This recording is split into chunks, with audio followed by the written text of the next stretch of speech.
Dan Illman, Mike Beer, taking a look back at the Grade 1 Champagne at Belmont Park. This is a very important prep for the Breeders' Cup Juvenile. The Champagne, a one-turn mile, and as they break from the gate, Jack Christopher, the number 3, shows good early speed.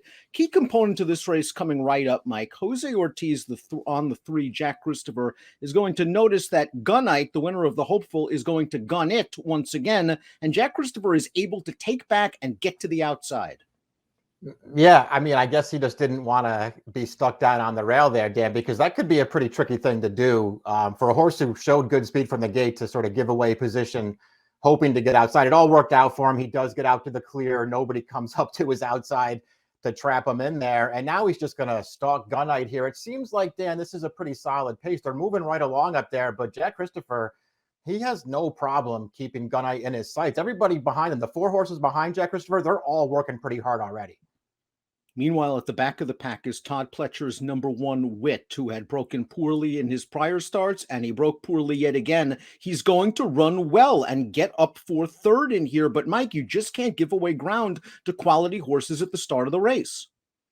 Yeah, he's just not a good horse getting out of the gate. This wasn't a terrible start for him. He just didn't have any speed from the start. And you see him here, too. He's trying to improve around the turn here, but he's stuck behind a couple of horses, and he can't really improve, so he is still last at the top of the stretch. He's not going to win the race from here, but he also doesn't finish that strongly in here. So, I felt like if this was a horse who, if you wanted to try to make some kind of excuse for him here, you would do that maybe if he got 2nd in this race, which he doesn't, and he just doesn't really have a strong finish at the end of the day. As for Jack Christopher, we see him streaking under the line. He took over the lead from Gunite at the top of the stretch, and there was just no response from Gunite at all. Jack Christopher blew by him, kept to his task, wins as the favorite.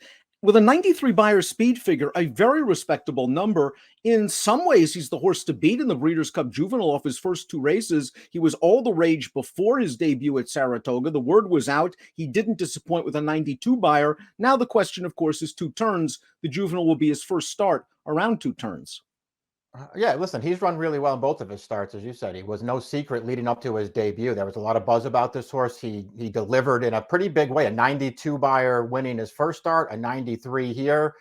He's run 2 fast races. He looked really good winning this race. I thought sitting right up on top of the pace. And, I still thought he finished pretty well, Dan. I mean, he kept up there. He took that thing over about the 5/16 pole.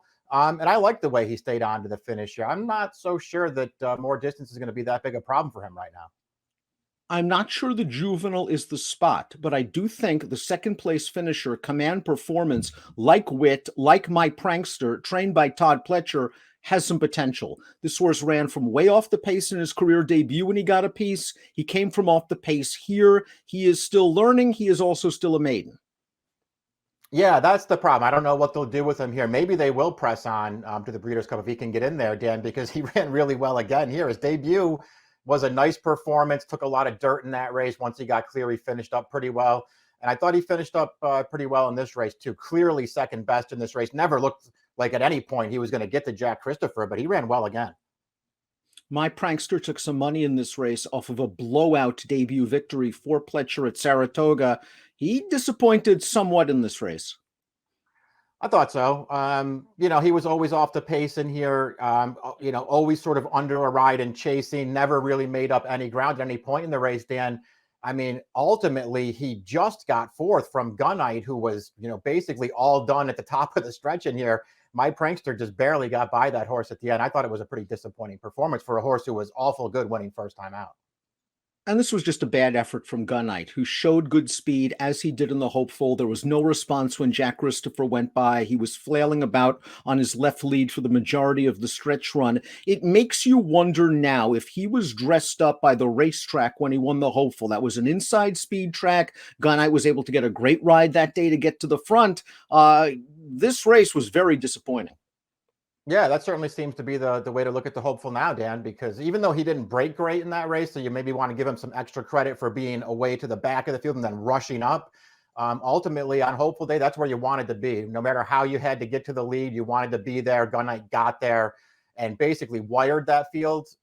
He got to the front here. He was no match. You could tell on the turn he was not going to be able to fend off Jack Christopher, and he had no finish at all.